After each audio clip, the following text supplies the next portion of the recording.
তাদের বদ্ধ পানি যদি তারা ছাড়ে, তাহলে খুব স্বাভাবিকভাবে এই পানি আপনার এখানে এসে পৌঁছতে কতক্ষণ লাগবে, এটা একটা মেজারমেন্ট আছে সময়ের। এবং সে অনুপাতে আপনাকে তারা ছাড়তে বাধ্য হইলে তার আগে আপনাকে ইনফর্ম করবে যে আমরা অমুক সময় এটা ছাড়তে চাই বা ছাড়তে পারি, আপনারা প্রিকশন নেন। সেটা না নিয়ে তারা যেটা করেছে এটা অমানবিক, আন্তর্জাতিক রীতিনীতি পরিপন্থী এবং সৎ প্রতিবেশী সুলভ কোনো আচরণ করে নাই। যারা সরকার পরিচালনায় থাকে তারা সবসময় তাদের মাথায় থাকে তারা কি করে লুটপাট। তা ব্যতিক্রমী ছিলেন এদিক থেকে আমার কাছে মনে হয়েছে জিয়াউর রহমান ব্যতিক্রমী ছিলেন। তিনি খাল কাটার কথা বলেছিলেন এবং খাল কাটা বিপ্লব তিনি করতে চেয়েছিলেন, অবশ্য সেটা সফল হন নাই। কারণ আমাদের দেশে এত লুটপাটকারী থাকলে খাল কাটা বিপ্লব সফল হতো। ভারত সরকারের পক্ষ হয়ে আমাদের সরকার ভারতের পক্ষ হয়ে কাজ করেছে, আমাদের সরকার হিসেবে কাজ করে না। এরা ভারতেরই আসলে ভারতেরই একটা পক্ষ, ভারতের একটা বোধিনশীল এখানকার পক্ষ, এখানকার পক্ষ। তারা মিলে চুক্তি করতে গিয়ে এবং তাদের পক্ষের বহু লোক বাংলাদেশে এই সমস্ত নদ নদী নিয়ে লেখালেখি করতে যায়, আমাদেরকে বহু ভুল তথ্য দিয়েছে, ভুল উপাত্ত দিয়েছে, ভুল তথ্য উৎপাদন করেছে। তারা আমাদেরকে এটা শেখানোর চেষ্টা করা হয় যে আমরা পানির অপচয় করি, পানি আমাদের বর্ষাকালে বেঁধে রাখতে হবে। প্রকৃতিতে অপচয় তত্ত্ব বলে কিছু নাই। আমার মনে হয় আমাদের একেবারে অল্প খরচে আমরা যদি সেই খাল কাটার প্রকল্প আমরা নিতে পারি, আমরা নদী খননের প্রকল্প নিতে পারি, আমরা নদী দখল বন্ধ করতে পারি, তাহলে আমাদের নিজেদের খালে আমাদের নিজেদের নদীতে পানির ধারণ ক্ষমতা অনেক বাড়বে। তাহলে কিন্তু আমরা এক ধরনের সংকট অতি বন্যা থেকে আমরা কিন্তু এক ধরনের নিজেদেরকে কিন্তু রক্ষা করতে পারি। আপনি তিস্তা বলেন কিংবা অন্য কোনো নদী বলেন, আপনি এমন ভাবে তাকে বাঁধতে পারেন না যে বাঁধলে আপনার নদীটা মরে যায়। রাইট। ওনারা যেটা করেছে, নদী আড়াআড়ি বেঁধেছে, এটা কোনো চুক্তির প্রশ্ন না, এটা হচ্ছে আন্তর্জাতিক আইনের লঙ্ঘন, নদী আইনের লঙ্ঘন। আমরা জরুরি ভিত্তিতে যদি এই তিস্তা প্রকল্পটা চীনকে দিয়ে আমরা বাস্তবায়ন করি, তাহলে ভারতের কাছে একটা বার্তা যায়, অর্থাৎ আমরা তোমরা যা ইচ্ছা তাই করবা, আমরা মেনে নেব, এরকম একটি বার্তাও আমাদের দেওয়া দরকার। আমাদের যত অভিন্ন নদী আছে, তার সব অভিন্ন নদী তো আমার ভারতের সাথে শুরু হয়েছে এরকম। আমার তো চীন থেকে শুরু হওয়া নদী, আমার ভুটান থেকে শুরু হওয়া নদী, আমার নেপাল থেকে শুরু হওয়া নদী। সেই নদী ভারতের ভেতর দিয়ে যেরকম আসছে আমার ভেতর দিয়ে গেছে।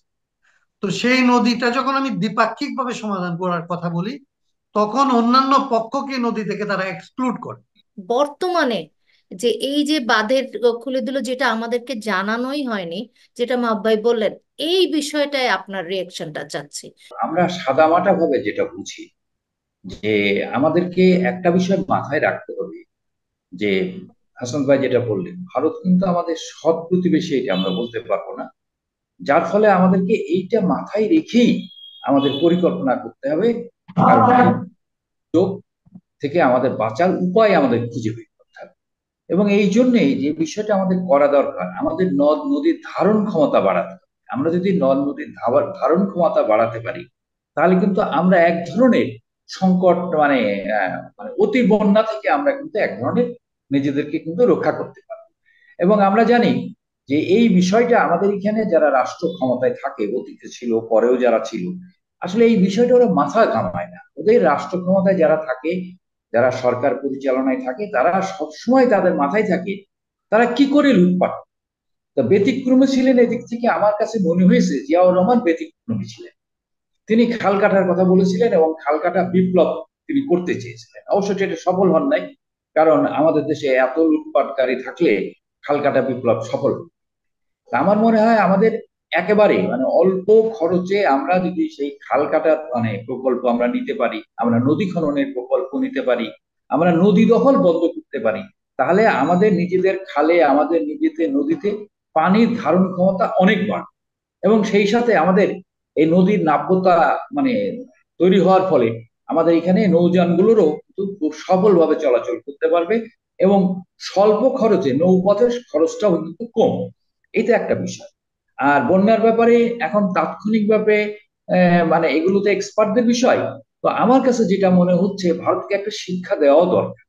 এই জন্যে তিস্তা প্রকল্পটা আমি মনে করি জরুরি ভিত্তিতে এটা চীন এটাকে করেছে, কি বলে এটাকে স্টাডি করেছে, এবং চীনের সাথে আমাদের কথাবার্তা হয়ে গেছে।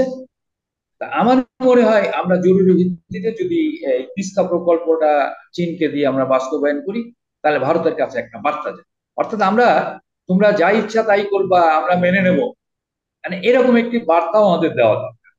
আরেকটা বিষয় হলো যে আমাদের নদী ব্যবস্থাপনার জন্য অবশ্যই আমাদের ভারতের সাথে সমন্বয় করতে হবে, কারণ যেহেতু অভিন্ন নদী, আন্তর্জাতিক রীতিনীতি অনুযায়ী যেভাবে করতে হয় সেভাবে আমাদের ভারতের সাথে দর কষাকষি করতে হবে। কারণ মানে হাসান ভাই বললেন যে আন্তর্জাতিক যে আইন কানুন আছে, পাকিস্তানের সাথে তাদের এত বৈরিতা, অথচ পাকিস্তানের সিন্ধু নদী সহ অন্যান্য নদী নিয়ে তারা কিন্তু সমাধান করে দিচ্ছে। এমনকি 65-এর যুদ্ধের সময়, 65 যুদ্ধের সময় তারা কিন্তু এই নদীতে তারা কিন্তু কোন রকমের বাধা সৃষ্টি করে নাই। কিন্তু আমাদের দুর্ভাগ্য হচ্ছে আমাদের এখানে যারা শাসক ছিল, যারা সরকার ছিল, সরকার প্রধান ছিল, তাদের সবাই কম বেশি নত জানু ছিল। দুই একজন ব্যতিক্রমের ঘটনা তো আছেই, এবং আমি নামটাই উল্লেখ করতে চাই, ব্যতিক্রমে একমাত্র ছিলেন জিয়াউর রহমান। এর বাইরে যারা ছিলেন তারা খুব অল্প সময়ের জন্য, তাদের কথা প্রযোজ্য না। আমাদের এখানে দীর্ঘদিন ক্ষমতায় ছিলেন শেখ হাসিনা। এখন শেখ হাসিনা তো নির্বাচিত সরকারই ছিল না, তাদের বসায় দেওয়া সরকার ছিল, তাদের দাসানুদাস ছিল, কাজে তার কথা আমি বাদ দিই। আরেকজন আমাদের শাসক ছিলেন, দীর্ঘদিন শাসন করেছেন এরশাদ, এটাও ভারতের বসায় দেওয়া সরকার ছিল। কাজে আমাদের এখানে নিজস্ব সরকার না থাকায়, জনগণের সরকার না থাকায়, অনেকদিন পর আজকে কিন্তু একটি জনগণের সরকার হয়েছে। কারণ হয়তো বলবেন এটা তো নির্বাচিত সরকার না, আরে নির্বাচনের চাইতেও বড় নির্বাচিত সরকার, কারণ জনগণ তাকে ম্যান্ডেট দিয়েছে। কোটি কোটি জনগণ, ঢাকায় 5ই আগস্ট কয়েক কোটি জনগণ রাজপথে নেমে এসে এই সরকারকে স্বাগত জানিয়েছে, এই অভ্যুত্থানকে স্বাগত জানিয়েছে, এই গণবিপ্লবকে স্বাগত জানিয়েছে। অর্থাৎ তারা সবচেয়ে বড় ম্যান্ডেটধারী সরকার। কাজে আমি বলবো এই সরকারকে এটা নিয়ে কাজ করার জন্য, এবং এই নদী ব্যবস্থাপনা, পানি ব্যবস্থাপনা নিয়ে যদি সুষ্ঠুভাবে কাজ করে। আর আমি বলবো, সবচেয়ে আগে বলবো যে স্বল্প খরচে এই খাল কাটা, এবং সবার আগে এই নদী দখল, খাল দখল আমাদের মানে বন্ধ করতে হবে।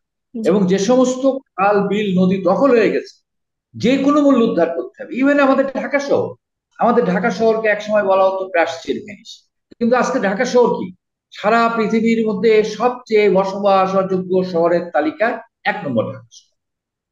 তো কাজে আমাদেরকে যদি শুধু পানির সমস্যা না, আমাদের বেঁচে থাকার জন্য আমাদের নদী, বুড়িগঙ্গা নদী সবচেয়ে দূষিত নদীর একটি। বুড়িগঙ্গার উপর দিয়ে মানে চলা যায় না, নৌকায়ও চলা যায় না, এত দুর্গম। ওই ওই নদীর উপর দিয়ে চলাচল করলে যে কোনো মানুষ অসুস্থ হয়ে যায়। কাজে আমাদের নদী ব্যবস্থাপনা, পানি ব্যবস্থাপনার জন্য আমাদের যে সমস্ত বিশেষজ্ঞ আছেন তাদের সাথে কথা বলে একটু সুন্দর ব্যবস্থা নিন, জি, এটাই হচ্ছে ধন্যবাদ। আমার। আমি একটু হাসান ভাইয়ের সাথে আরেকটু যেতে চাচ্ছি। হাসান ভাই, আপনি শুনলেন মাহবুব ভাই বলছিলেন যে যে চীনকে দিয়ে তিস্তা প্রকল্পটা বাস্তবায়নের দিকে সরকার যাওয়া উচিত। আপনি কি মনে করেন? প্রথমত আমি মাহবুবের সাথে কয়েকটা জায়গার মধ্যে একটু ভিন্নমত করি। একটা হচ্ছে যে ধরেন আহ তিস্তা প্রকল্প যখন আপনার ধরেন আপনি যখন করার চিন্তা করেন, তখন হচ্ছে যে আসলে তিস্তায় আপনার যে প্রাপ্য পানি, সেই জায়গাটা থেকে মানসিকভাবে আপনি ধরে নেন যে আপনি তিস্তায় আর পানি পাচ্ছেন না। এই যে এই রকমের একটা মনস্তাত্ত্বিক অবস্থান নেওয়া, সেটা হলে আপনি তারপরে তো একদিন আপনাকে পদ্মায় পানি দিবেন, আপনাকে যমুনায় মানে ব্রহ্মপুত্রে পানি থাকবে না, এইরকম একটা পরিণতির দিকে আপনাকে যেতে হবে। তো আপনি প্রত্যেকটা নদীর এইরকম কোনো ব্যবস্থাপনায় যেতে পারেন, কারণ এটা প্রকৃতি বিরুদ্ধ হবে। আপনার বাংলাদেশের যদি 1200 নদী থাকে কি 600 নদী থাকে, তার সব কয়টা নদীর 3টা হচ্ছে আসলে প্রধান উৎস। আপনার পদ্মা, মেঘনা, যমুনা।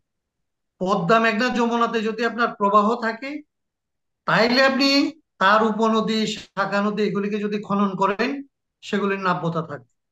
কিন্তু পদ্মায় পানি নাই, আপনি তার শাখা নদী খনন করে আসলে নাব্যতা ফেরাতে পারবেন, আপনি ওখানকার দখল দূষণ আসলে রক্ষা করতে পারবেন। সেই জন্য আমি মনে করি যে প্রথম কাজ হচ্ছে আমার পানির যে অধিকার, আন্তর্জাতিক আইন অনুযায়ী আমি যে পানি পাই, কিংবা কোথাও আইন না থাকলেও নদীর নিজের একটা অধিকার আছে। সারা দুনিয়াতে যে সমস্ত দেশের মধ্যে নদী চুক্তি নাই, তাদেরও হচ্ছে নদীকে মনে করা হয় মানে একটা পক্ষ। নদীকে দুনিয়ার অনেক দেশ এখন জীবন্ত সত্তা বলে। আমাদের বাংলাদেশ এটাকে জীবন্ত সত্তা ধরা হয়, ইন্ডিয়াতেও ধরা হয়। তার জীবন্ত সত্তা মানে হচ্ছে যে তার নিজের বেঁচে থাকার অধিকার আছে। আপনি তিস্তা বলেন কিংবা অন্য কোনো নদী বলেন, আপনি এমন ভাবে তাকে বাঁধতে পারেন না যে বাঁধলে আপনার নদীটা মরে যায়। রাইট। ওনারা যেটা করেছে, নদী আড়াআড়ি বেঁধেছে, এটা কোনো চুক্তির প্রশ্ন না, এটা হচ্ছে আন্তর্জাতিক আইনের লঙ্ঘন, নদী আইনের লঙ্ঘন। রাইট।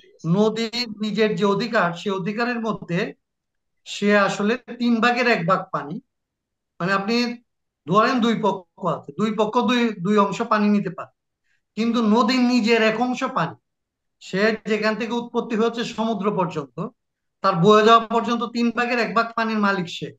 এটা হচ্ছে সারা দুনিয়ার স্বীকৃত আইন। আইন থাকলেও এটা আইন, প্রাকৃতিক আইন হয়। হুম। কিন্তু আমরা যদি তিস্তাকে, যেটা হয় যে আসলে আমাদের এখানে এগুলির পেছনে অনেক ধরনের আহ আহ, অন্যান্য অনেকগুলো বিষয় কাজ করে। সেগুলোর মধ্যে কন্ট্রাক্টরের স্বার্থ কাজ করে, কমিশন এজেন্টের স্বার্থ কাজ করে, এক ধরনের পররাষ্ট্রনীতির ক্ষেত্রে আসলে ব্যালেন্স করা, একজন আরেকজনকে দিয়ে চাপ দেওয়ার কাজ করে, এবং সেগুলির ক্ষেত্রে আবারও নদী উপেক্ষিত হয়। আমি মনে করি যে তিস্তা নিয়ে যদি প্রকল্প করতে হয়, সেটা করতে হইতে পারে। আমি আমি তিস্তার প্রকল্প, প্রথমত তিস্তায় আমরা কি পরিমাণ পানির অংশীদার সেইটা নিশ্চিত হওয়ার পরে এই পানি ব্যবস্থাপনার জন্য আমাদের কি রকমের প্রজেক্ট করা দরকার সেটা করা যেতে পারে। কিন্তু এটা না করে আমরা ধরে নিব যে আসলে তিস্তায় আমার পানির কোনো অধিকার নাই, তারপরে তিস্তা প্রকল্প করে আসলে আমরা তাকে নদীর এই তিস্তাকে বাঁচানোর চেষ্টা করব, এইটা হচ্ছে খুবই অপ্রাকৃতিক এবং এখানকার মানুষের স্বার্থ পরিপন্থী। এইটা আসলে করা যাবে না। আমরা কাকে দিব, চীনকে দিব কি নেদারল্যান্ডকে দিব, সেটা আমাদের ব্যাপার, নিশ্চয়ই হইতে পারে। কিন্তু আমার প্রথম কথা হচ্ছে ওইটা, যে ভারতের সাথে আমার এই পানির প্রশ্ন সমাধান করতে হবে। এবং আমি আরেকটা জিনিসের কথা বলতে চাই, পানির প্রশ্নটা হচ্ছে অববাহিকা ভিত্তিক হইতে হয়। ভারত সবসময় আমাদেরকে দ্বিপাক্ষিক ভাবে এটা সমাধান করার কথা বলছে। আমাদের যত অভিন্ন নদী আছে, তার সব অভিন্ন নদী তো আমার ভারতের সাথে শুরু হয়েছে এরকম। আমার তো চীন থেকে শুরু হওয়া নদী, আমার ভুটান থেকে শুরু হওয়া নদী, আমার নেপাল থেকে শুরু হওয়া নদী। সেই নদী ভারতের ভেতর দিয়ে যেরকম আসছে, আমার ভেতর দিয়ে গেছে। তো সেই নদীটা যখন আমি দ্বিপাক্ষিক ভাবে সমাধান করার কথা বলি, তখন অন্যান্য পক্ষকে নদী থেকে তারা এক্সক্লুড করে, এবং এক্সক্লুড করে দিয়ে তারা বড় ভাই সুলভ আসলে আমাদের সাথে আচরণ। কিন্তু ধরেন নেপাল, বাংলাদেশ এবং ভারত, তখন হচ্ছে আমরা দুইটা রাষ্ট্র, তারা একটা রাষ্ট্র, মানে যদি আমাদেরকে বঞ্চিত। তো এই রাইট। জন্যে সারা দুনিয়া জুড়ে অববাহিকা ভিত্তিক সমাধানের কথা বলা হয়। আমাদের বাংলাদেশে এগুলিকে, বাংলাদেশের সরকারগুলি যে সমস্ত ক্ষেত্রে মানে আত্মঘাতী সিদ্ধান্ত নিয়েছে, যে সমস্ত ক্ষেত্রে আসলে বাংলাদেশের স্বার্থ পরিপন্থী, ভারত সরকারের পক্ষ হয়ে আমাদের সরকার ভারতের পক্ষ হয়ে কাজ করেছে, আমাদের সরকার হিসেবে কাজ করে না। মাহবুব ভাই এরা খুব ভালোভাবে বললেন যে এরা আমাদের সরকার না, এরা ভারতেরই আসলে, ভারতেরই একটা পক্ষ, ভারতের একটা গোদিনশীল এখানকার পক্ষ, এখানকার পক্ষ, তারা মিলে চুক্তি করতে গিয়ে এবং তাদের পক্ষের বহু লোক বাংলাদেশে এই সমস্ত নদ নদী নিয়ে লেখালেখি করতে যায়, আমাদেরকে বহু ভুল তথ্য দিয়েছে, ভুল উপাত্ত দিয়েছে, ভুল তথ্য উৎপাদন করেছে। তারা আমাদেরকে এটা শেখানোর চেষ্টা করা হয় যে আমরা পানির অপচয় করি, পানি আমাদের বর্ষাকালে বেঁধে রাখতে হবে। প্রকৃতিতে অপচয় তত্ত্ব বলে কিছু নাই। আমার পানি সমুদ্রে যায় বলে আসলে সমুদ্রে ইলিশ হয়, আমার পানির স্রোত সমুদ্রে যায় বলে আসলে কি বলে যে আমার সুন্দরবন, ওইখানে আমার ম্যানগ্রোভ হয়। বেঁচে থাকে। একটা বাস্তুতন্ত্র আলাদা আলাদা, এক একটা জায়গার মধ্যে আসলে আমার কোস্টাল বেল্ট আমার মধ্যে, সেইখানে যদি আমার পানি শুকনা মৌসুমে না থাকে, আমার স্রোত না থাকে, তাহলে লবণ তোমার ভেতরে আসবে। এবং এইগুলি আন্তর্জাতিক আইনের পরিপন্থী। আন্তর্জাতিক আইনে এই সমস্ত জিনিসকে অ্যাড্রেস করে আইন করা আছে। আর এইটা তো খুব স্বাভাবিক ব্যাপার যে আপনি প্রতিবেশী হিসেবে কিংবা আন্তর্জাতিক যে সমস্ত এজেন্সি আছে, তারা পর্যন্ত আপনাকে কিন্তু ইনফর্ম করে। আর এইটা হচ্ছে তাদের আইনি বাধ্যবাধকতা আছে, প্রতিবেশী হিসেবে তাদের দায়িত্ব। তাদের বদ্ধ পানি যদি তারা ছাড়ে, তাহলে খুব স্বাভাবিকভাবে এই পানি আপনার এখানে এসে পৌঁছতে কতক্ষণ লাগবে, এটা একটা মেজারমেন্ট আছে সময়ের। এবং সে অনুপাতে আপনাকে তারা ছাড়তে বাধ্য হইলে তার আগে আপনাকে ইনফর্ম করবে যে আমরা অমুক সময় এটা ছাড়তে চাই বা ছাড়তে পারি, আপনারা প্রিকশন নেন। সেটা না নিয়ে তারা যেটা করেছে, এটা অমানবিক, আন্তর্জাতিক রীতিনীতি পরিপন্থী, এবং সৎ প্রতিবেশী সুলভ কোনো আচরণ করে নাই। সেই জন্য আমি বলবো যে শুধুমাত্র বিষয়গুলিকে পপুলার জায়গা থেকে নয়, সামগ্রিকভাবে বাংলাদেশের স্বার্থ, ভারতের স্বার্থ, ভারতের জনগণের স্বার্থ, এবং আসলে আন্তর্জাতিকভাবে এই জিনিসগুলিকে যেভাবে মোকাবেলা করা সম্ভব, কেউ যদি আন্তরিক হয়, বাংলাদেশে যদি আমরা বাংলাদেশের পক্ষের একটা সরকার পাই, তাইলে আমি যেগুলি বলতেছি এগুলি সবার জানা, এরকম না যে এগুলি কোনো বিশেষজ্ঞ জ্ঞান না, এগুলি মোটামুটি নদী সম্পর্কে, আন্তর্জাতিক আইন সম্পর্কে প্রাথমিক জ্ঞান আছে এরকম সব মানুষ জানে। তো জি। আমাদের এখানে প্রচুর মানুষ নদী নিয়ে কাজ করে, বাংলাদেশে প্রচুর নদী কর্মী আছে, প্রচুর সংগঠন নদী নিয়ে কাজ করে, তারা জানে।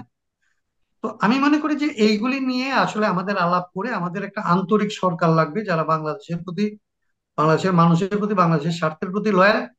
তারা যদি আসলে উদ্যোগ নেয়, তাহলে আমাদের এই সমাধানগুলি কি হইতে পারে আমরা হ্যাঁ, এটা বের করতে পারবো, সমাধান হবে। আপনাদের দুজনেরই একটা পরামর্শ যে একটা আন্তরিক সরকার লাগবে এই নদীর পানির হিস্যা বন্টনের জন্য বা সমস্যাগুলো সমাধানের জন্য। আর এর মধ্যে প্রত্যাশা করব যেন বন্যা পরিস্থিতির উন্নতি হয় এবং যারা অনেক কষ্টে আছে তাদেরকে, তাদের কাছে ত্রাণ সরকার ঠিকভাবে পৌঁছে দেয়, এই প্রত্যাশা করব। আপনারা সবাই ভালো থাকবেন, সুস্থ থাকবেন।